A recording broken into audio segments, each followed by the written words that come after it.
খুব ইম্পর্টেন্ট একটা কথা। মানে নিজের লাইফ দিয়ে এগুলোকে দেখছি আর প্রতিনিয়ত এক্সপিরিয়েন্স হচ্ছে।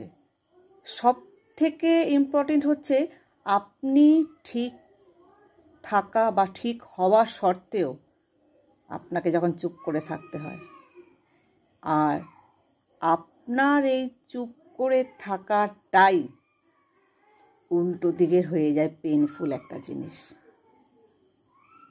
তাই কিছু ক্ষেত্রে একদম চুপ হয়ে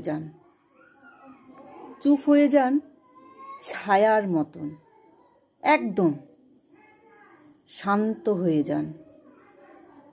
শুধু বসে বসে দেখুন, কানটা খোলা রাখুন, চোখ দিয়ে দেখুন, একদম মুখ একটু এরকম চুপ হয়ে যান,